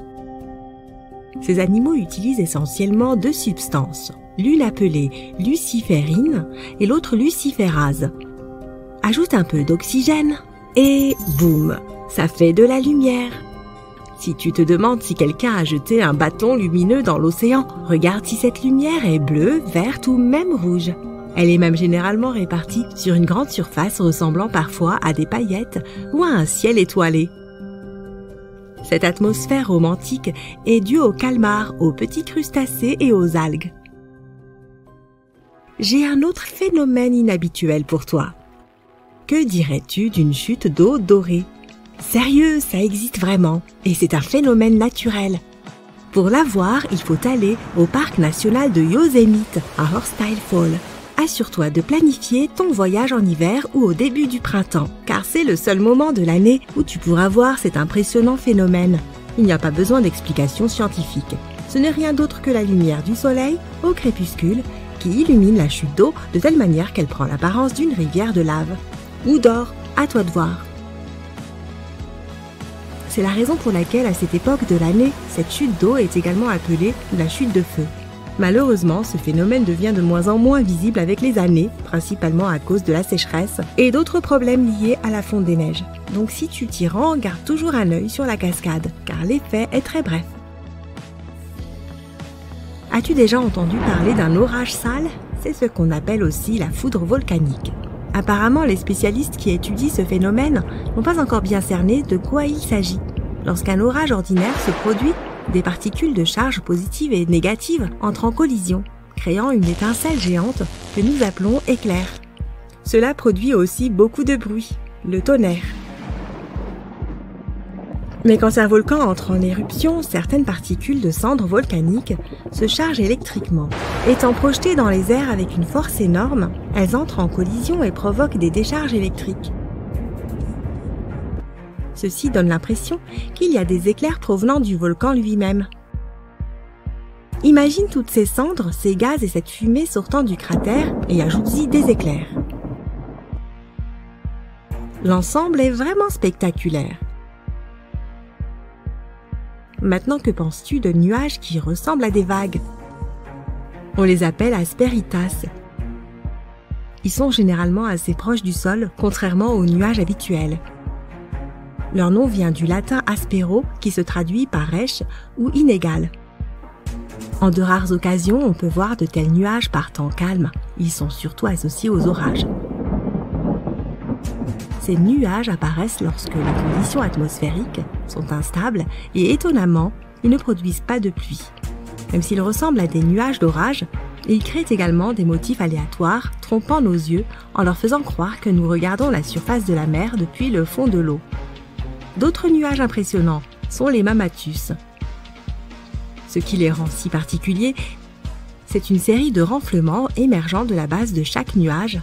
Quand ces nuages atteignent un niveau de l'atmosphère où la direction du vent change, ils forment ces motifs ressemblant à des vagues dans le ciel.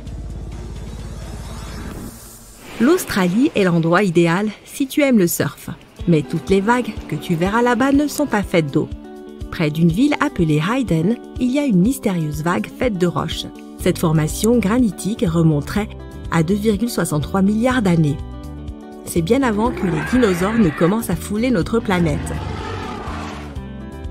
D'une hauteur de 15 mètres et d'une largeur de 110 mètres, cette vague s'est formée à la suite de deux processus: la météorisation et l'érosion. Des sédiments tout mous se trouvaient à la base de Wave Rock ont été altérés par les eaux souterraines. Les vents et les pluies ont fait le reste du travail, provoquant l'érosion du reste de la formation. Ces rayures rouges, jaunes et grises sont constituées d'hydroxyde de fer, de carbonate et d'autres composés chimiques qui ont été emportés par la pluie. Maintenant que tu es en Australie, il y a un autre endroit qui semble irréel, mais il faudra le survoler si tu veux obtenir la meilleure photo. Dans la partie occidentale du pays, entourée de forêts vertes, se trouve une série de lacs. Ils sont tous d'une stupéfiante couleur rose vif. Le plus célèbre d'entre eux est le lac Hillier. Un réservoir d'eau de 600 mètres de long, il est entouré de sable et d'une forêt d'eucalyptus. Cela fait encore plus ressortir sa teinte cartoonesque. L'une des nombreuses théories expliquant la couleur de ces lacs mystérieux est liée aux algues. Ces dernières semblent comporter des taux élevés d'une substance appelée bêta-carotène qui contient un pigment rouge-orange. Une autre explication implique des halobactéries, des micro-organismes qui ont parfois une couleur rouge. Des fois que tu n'aimes pas voler, ces lacs sont également parfaits pour s'y baigner. Ils ne sont pas toxiques même s'ils contiennent beaucoup de sel. Cela signifie que tu peux y flotter facilement et l'eau n'abîmera pas ton maillot de bain. En hiver, dans le nord du Canada, un phénomène étrange se produit au lac Abraham, dans l'Alberta. Sous la surface gelée, on peut apercevoir des formes bizarres ressemblant à des méduses congelées. Ce n'est absolument pas le cas, car ces formations effrayantes ne sont que des bulles de méthane gelées. Ce sont des poches de gaz qui ont été piégées sous l'eau après que le lac est gelé. Elles apparaissent lorsque des feuilles et de l'herbe tombent dans l'eau et que des bactéries se dégradent. Ce processus les transforme en méthane. Ce phénomène est aussi beau qu'il est dangereux, car ces poches de méthane peuvent facilement s'enflammer. Quand les températures remontent au printemps, la glace fond et ces bulles commencent à éclater et à pétiller. C'est très spectaculaire à observer. Imagine un lac de soda. Rappelle-toi simplement de ne pas apporter la moindre source de feu. Cela peut être dangereux pour les visiteurs. On peut observer ce type de lac dans tout le parc national de Banff, au Canada.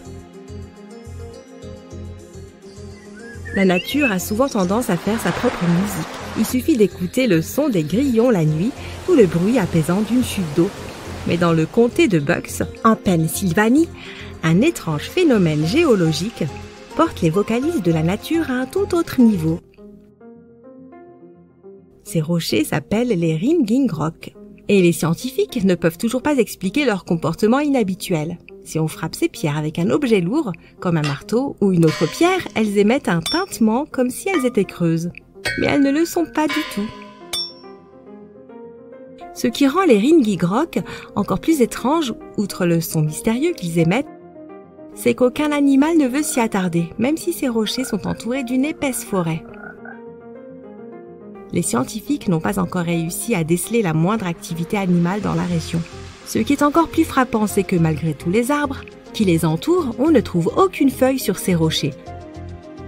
La raison pour laquelle ces rochers sont si peu attrayants pour les animaux et la végétation reste un mystère. Il existe un site archéologique remarquable près de Saint-Louis, dans le Missouri, dont peu de personnes ont entendu parler. Nommé Cahokia, il fut jadis une métropole florissante abritant jusqu'à 2000 habitants au cours du XIe siècle. Ce lieu est parsemé d'imposants tertres de terre façonnés à la main, dont le plus monumental subsiste encore aujourd'hui au Cahokia Mound State Historic Site. Bien que de nombreux aspects de cette civilisation demeurent mystérieux, les chercheurs ont pu en reconstituer certains éléments grâce aux vestiges mis au jour. Parmi ces découvertes figuraient des dents particulièrement anciennes. Leur analyse détaillée a révélé que Cahokia accueillait une grande diversité de peuples autochtones. Environ un tiers des habitants provenaient d'autres régions du centre du continent, ce que les scientifiques ont déterminé en étudiant la composition chimique des dents retrouvées. Fait remarquable, l'agencement des monticules indique que Cahokia était une ville conçue avec une organisation précise et non une simple juxtaposition de villages. Les élites résidaient au sommet de ces structures, tandis que le reste de la population occupait d'autres habitations. Il est fascinant d'imaginer que cette cité abritait des activités variées, telles que l'agriculture, la chasse, l'exploitation du bois, la poterie et le tissage. Au cœur même de Cahokia se dressait un monticule colossal d'environ 30 mètres de hauteur, entouré d'une vaste palissade en bois. À l'intérieur de cette enceinte se trouvait le centre névralgique de la ville, comprenant une grande place ouverte. Les archéologues estiment que cette dernière avait été conçue pour symboliser les 4 points cardinaux. On pourrait croire que ceux qui l'ont bâti cherchaient à créer un lieu en parfaite harmonie avec l'univers. Le centre de Cahokia était le cœur des cérémonies et des rassemblements majeurs, et son importance était telle que des visiteurs extérieurs venaient spécialement pour y assister. Le destin de cette cité demeure incertain. Certains avancent que son effondrement serait dû à une déforestation excessive, ayant perturbé l'équilibre naturel. D'autres spécialistes contestent cette hypothèse, soulignant que la qualité des sols était encore préservée après l'abandon de la ville. Les premiers colons n'étaient pas encore arrivés à l'époque, écartant ainsi toute influence de leur part. Une autre théorie évoque des conflits avec des communautés voisines, qui auraient précipité son déclin. Aujourd'hui, plus de 65 tertres sont encore visibles, et il est même possible d'escalader le plus imposant d'entre eux. Ce site exceptionnel pourrait bientôt obtenir le statut de parc national. Une raison de plus de le découvrir avant qu'il ne devienne une destination trop prisée. Mohenjo-Daro est une autre cité antique disparue qui demeure entourée de mystères. Située dans l'actuel Pakistan, elle connut son apogée durant l'âge du bronze et se distinguait par son niveau d'avancement remarquable. Son réseau d'adduction d'eau et son architecture sophistiquée surpassèrent de loin ceux des autres villes de l'époque.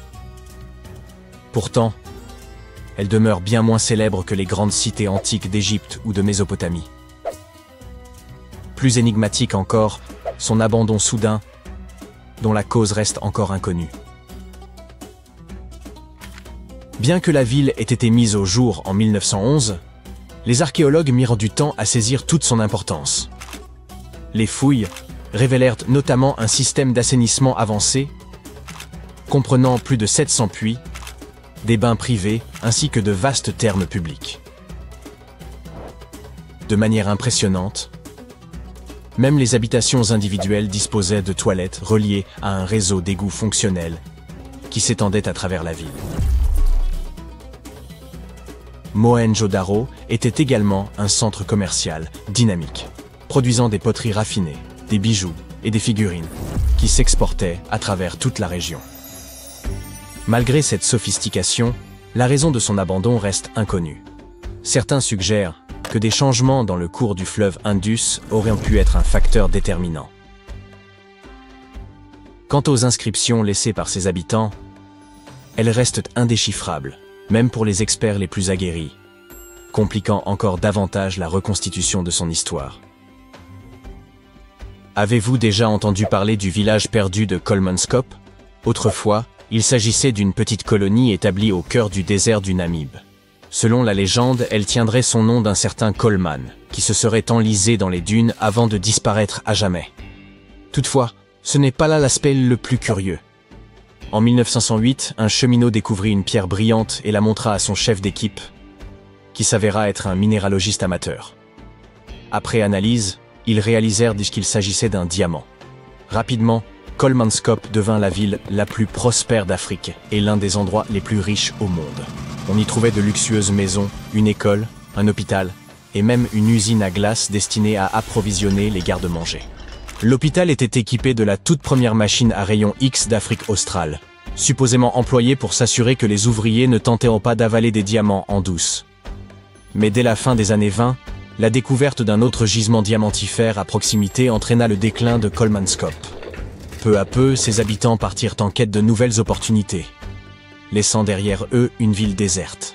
En 1938, l'ensemble des équipements industriels fut déplacé vers le sud, condamnant Kolmanskop à l'oubli. Son dernier habitant quitta les lieux entre 1956 et 1960. Cependant, le climat aride a permis une remarquable conservation des bâtiments, transformant cette cité fantôme en un site prisé des visiteurs. Vous avez certainement entendu parler du Machu Picchu, cette fascinante cité antique située au Pérou. Perchée sur les hauteurs vertigineuses des Andes, elle s'étend sur une vaste superficie et surplombe les vallées environnantes. Son importance historique et son architecture lui valent d'être classée parmi les merveilles du monde moderne. Toutefois, son véritable usage reste un mystère. Bien qu'elle ait pu abriter jusqu'à 750 personnes, les traces humaines y sont limitées.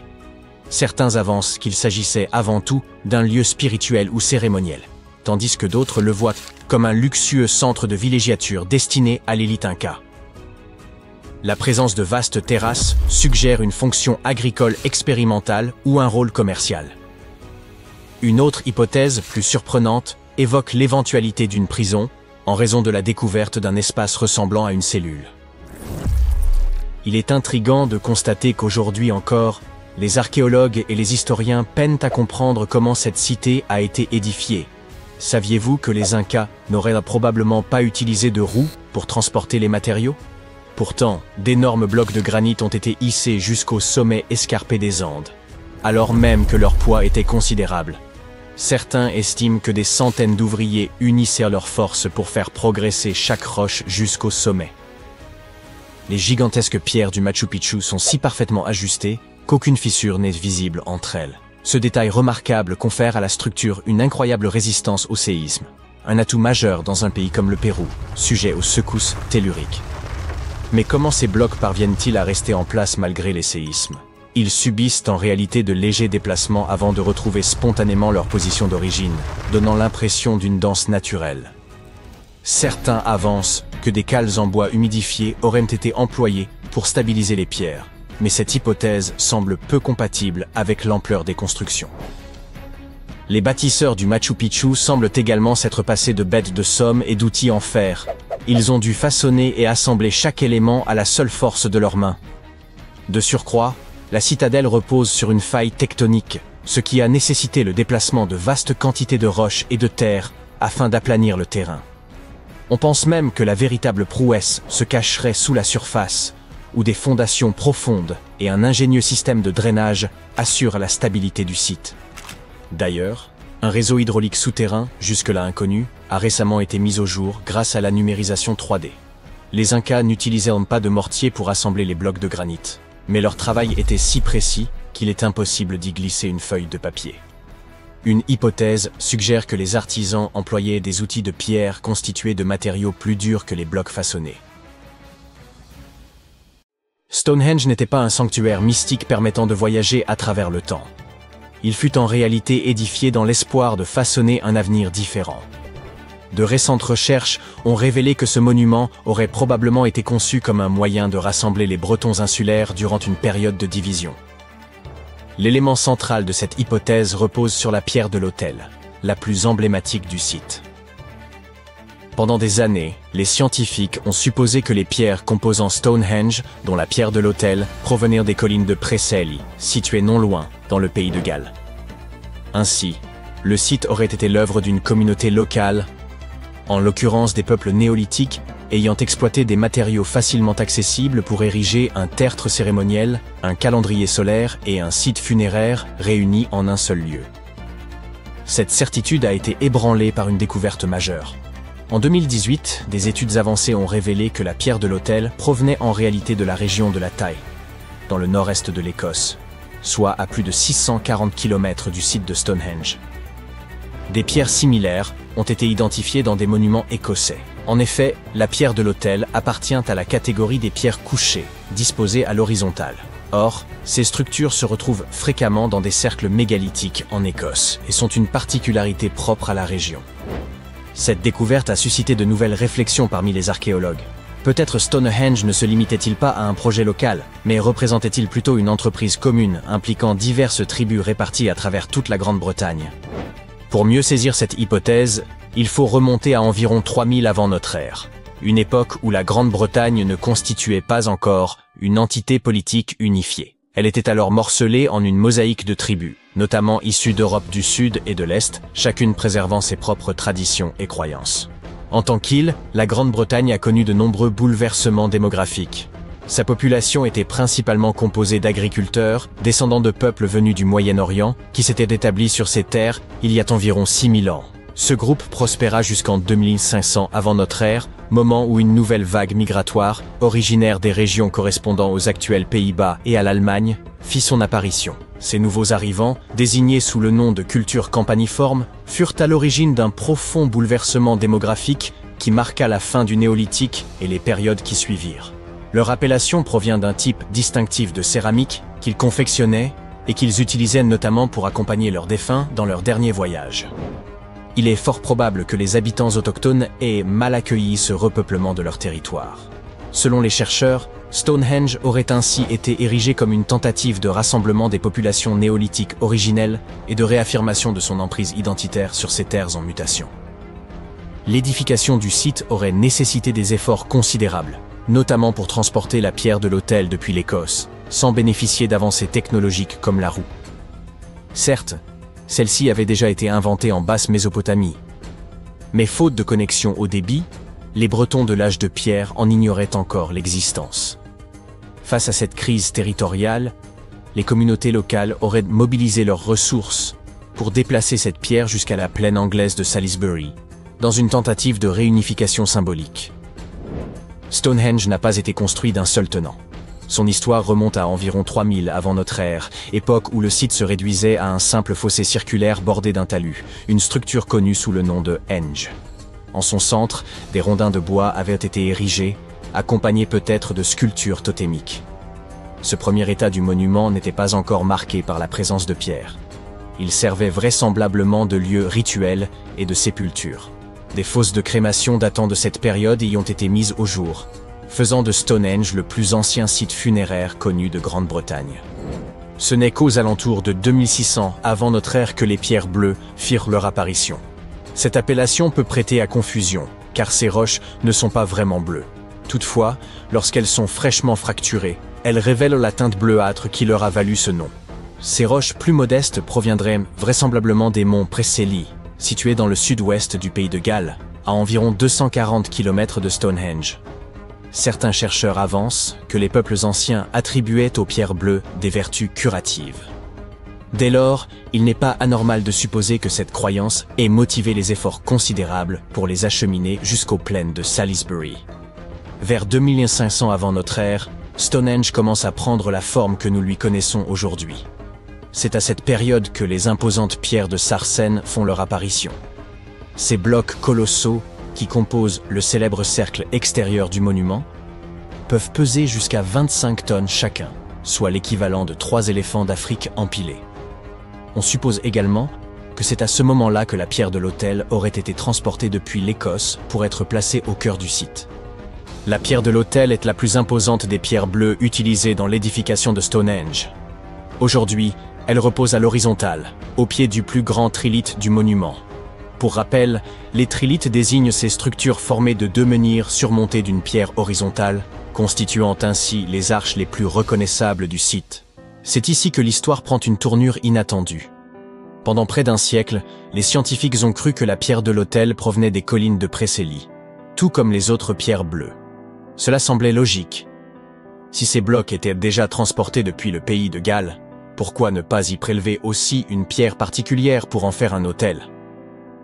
Toutefois, cette théorie s'est effondrée en 2018, lorsqu'une équipe de chercheurs a approfondi les analyses. Grâce à des techniques géochimiques avancées, ils ont pu déterminer avec précision l'origine du grès constituant la pierre de l'autel. Il s'est avéré que celle-ci ne provenait pas du pays de Galles. Les résultats ont, en réalité, orienté les chercheurs vers le nord, plus précisément vers le bassin des Orcades, dans le nord-est de l'Écosse, à 640 km de Stonehenge. Cette découverte a bouleversé notre compréhension de l'histoire du site. Mais comment ces pierres ont-elles été transportées sur une telle distance ? Une ancienne hypothèse appelée « route de glace » suggère qu'elles auraient pu être déplacées grâce à des chemins glacés naturels formés en hiver, permettant de les faire glisser sur de longues distances. Toutefois, pour un trajet excédant les 160 km, cette théorie semble peu réaliste. Quoi qu'il en soit, cette hypothèse a été réfutée, car le climat de l'époque était plus chaud qu'aujourd'hui. Une autre théorie suggère que les pierres auraient été acheminées par voie fluviale, flottant depuis la carrière jusqu'au site. Toutefois, les blocs de Sarsen sont bien trop massifs pour pouvoir être transportés ainsi. Cette théorie s'effondre donc. En définitive, nul ne sait avec certitude comment ces pierres ont été acheminées. Les recherches menées à Stonehenge ont également révélé des informations fascinantes. Un relevé laser récent a permis d'identifier différentes techniques de taille de la pierre et a mis en évidence des écarts notables dans la finition du monument. Certaines sections ayant manifestement fait l'objet d'un soin particulier. On a notamment constaté que la face nord-est et les surfaces internes des trilithes centraux avaient été soigneusement polies. À titre d'information, le terme trilithe, d'origine grecque, signifie simplement « 3 pierres ». Mais peut-être êtes-vous plus coutumier des dolmens qu'affectionne particulièrement l'irréductible Obélix ? Toutefois, la véritable énigme, et sans doute la raison de la renommée mondiale de Stonehenge, réside dans sa fonction première. L'ensemble de son agencement semble avoir été méthodiquement conçu pour s'aligner avec les cycles solaires. L'architecture du site est particulièrement en phase avec les solstices, ces moments où l'on observe les jours les plus longs et les plus courts de l'année. Lors du solstice d'été, le soleil se lève dans un alignement parfait avec la Hillstone, projetant ses rayons directement au centre du cercle de pierre. Un spectacle grandiose, qui devait impressionner son ancien public. C'est toutefois le solstice d'hiver qui semble avoir un lien privilégié avec la pierre de l'autel. Ce jour-là, au moment du coucher du soleil, les rayons viennent précisément s'aligner avec cette pierre centrale. Pour ces bâtisseurs, cet alignement allait bien au-delà d'un simple phénomène astronomique. Il portait sans doute une signification spirituelle et ancestrale profonde. La pierre de l'autel, baignée par la lumière du couchant, pouvait être perçue comme un passage entre les mondes. Un lien entre les vivants et leurs ancêtres, entre la Terre et le cosmos, entre le présent et l'éternité. Dans une époque dépourvue de calendrier, d'horloge ou de moyens de prévision météorologique, les solstices rythmaient en l'existence. Ils régissaient les cycles agricoles autant que les rites spirituels. Ainsi, Stonehenge n'était pas seulement une prouesse architecturale, mais peut-être aussi une manière de préserver et d'honorer un héritage ancestral au sein d'un monde en perpétuelle transformation. De nombreux mythes entourent ce qui est sans doute la plus grande structure jamais érigée par l'homme, la Grande Muraille de Chine. Certains affirment qu'elle est si vaste qu'elle serait visible depuis l'espace.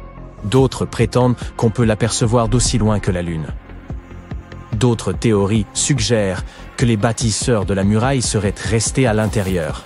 Désolé de te décevoir, mais toutes ces histoires épatantes ne sont rien d'autre que des mythes. Mais même si ces légendes ont été démenties, la Grande Muraille de Chine demeure une structure impressionnante et a coupé le souffle. Alors, laisse-nous te raconter sa véritable histoire. Aujourd'hui, la Chine est l'un des pays les plus peuplés du monde, avec 1,4 milliard d'habitants.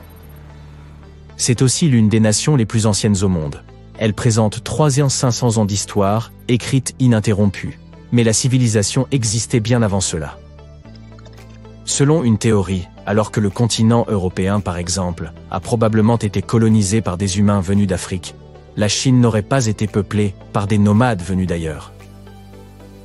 Certains estiment que la civilisation chinoise se serait formée à partir des populations locales de l'âge de pierre, qui vivaient sur ce territoire depuis la préhistoire. Parlons maintenant de la Grande Muraille de Chine.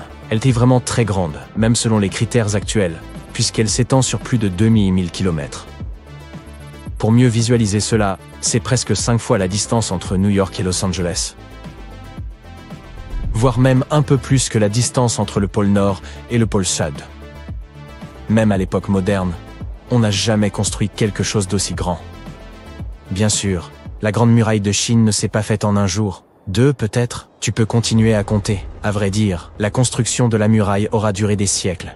Tu sais sûrement que les cités anciennes étaient entourées d'enceintes pour se protéger des envahisseurs. Et oui, les villes chinoises en avaient aussi. C'est le premier empereur chinois qui a unifié le pays en 220 avant notre ère, et a eu cette idée brillante mais par trop ambitieuse. Convertir tous les murs de ces villes en une seule grande muraille qui défendrait la frontière du pays contre les attaques venant du nord. Un général de confiance dirigeait la construction, enrôlant un immense groupe d'ouvriers, soldats, roturiers et condamnés en tout genre.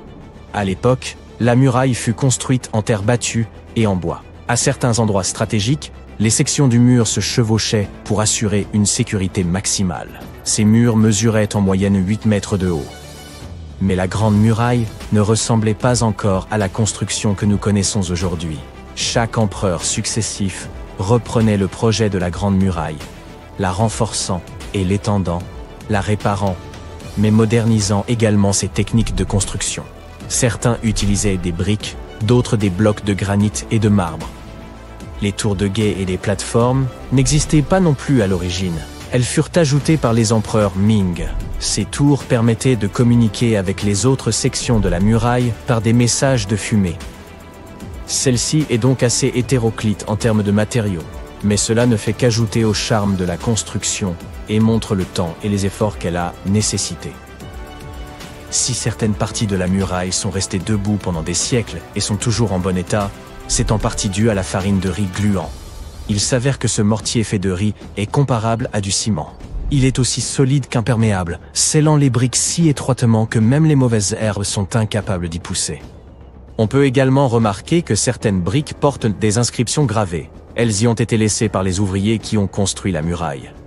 Ces inscriptions avaient pour but de garantir la qualité de l'ouvrage. Elles recèlent des informations telles que l'emplacement, la quantité et le nom des responsables du projet. Ainsi, en cas de défaut, lié à la qualité des matériaux ou de la construction elle-même, on savait qui était à blâmer. Récemment, un groupe de chercheurs a examiné des documents historiques officiels de la dynastie Ming, qui a régné sur la Chine du XIVe au XVIIe siècle. Ils sont tombés sur des documents faisant état de portes cachées dans la Grande Muraille, et ils ont donc décidé de les retrouver. On a eu recours à un drone volant pour prendre en continu des photos de la muraille avec une résolution de l'ordre du centimètre. Les chercheurs ont ainsi photographié 90% de la muraille construite sous la dynastie Ming et ont découvert les vestiges de plus de 220 portes secrètes le long du mur d'enceinte. Certaines d'entre elles avaient une largeur et une hauteur spécifiques qui ne permettent qu'à une seule personne de les passer. D'autres étaient assez grandes pour permettre à 2 chevaux de les franchir en même temps. Pourquoi ces portes se trouvent-elles là? L'objectif principal de la Grande Muraille était de protéger le pays de l'envahisseur. L'édification de portes permettant à l'ennemi de pénétrer en Chine remettrait donc en cause la raison d'être du mur. Ces portes étaient donc des passages secrets. Elles correspondaient parfaitement à la topographie environnante, et l'ouverture extérieure était camouflée par des briques, de sorte qu'il était presque impossible de la distinguer de l'ensemble du mur.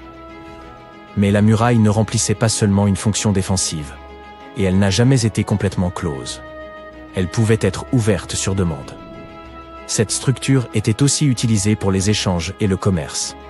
La communication entre l'intérieur et l'extérieur et, bien sûr, pour la protection et l'espionnage. Certaines portes étaient utilisées pour le commerce avec les pays frontaliers. Et par des portes plus petites, une personne se faufilait pour espionner l'ennemi qui vivait de l'autre côté. Ces portes secrètes étaient également utiles en cas d'attaque soudaine. Comme on s'en souviendra, certaines d'entre elles étaient camouflées au moyen de briques à l'extérieur. La sortie était tellement indiscernable que l'ennemi n'avait aucune idée de l'endroit exact où elle pouvait se trouver. Pour les soldats chinois, l'entrée à l'intérieur était creuse. Ils pouvaient ainsi traverser le mur et briser la porte de sortie camouflée, lançant ainsi leur attaque surprise. Même si l'objectif principal était d'empêcher les étrangers de pénétrer dans l'Empire, la muraille n'était pas très efficace à cet égard. On pouvait toujours l'escalader ou la contourner. Elle était donc surveillée en permanence, et les gardes envoyaient des signaux aux troupes s'ils voyaient l'ennemi s'approcher.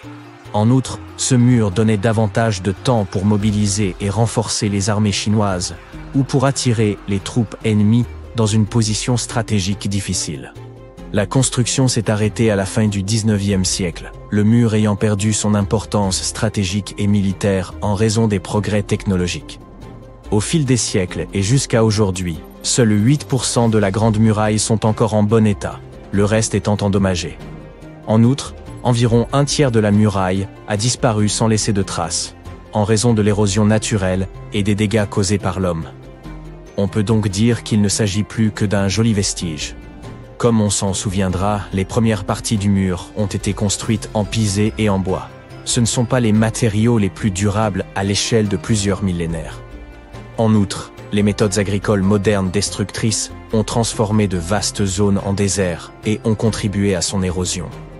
Par ailleurs, de nombreuses briques ont été retirées du mur au siècle dernier pour être utilisées dans la construction de fermes et de maisons. Aujourd'hui encore, la muraille est déconstruite pierre après pierre.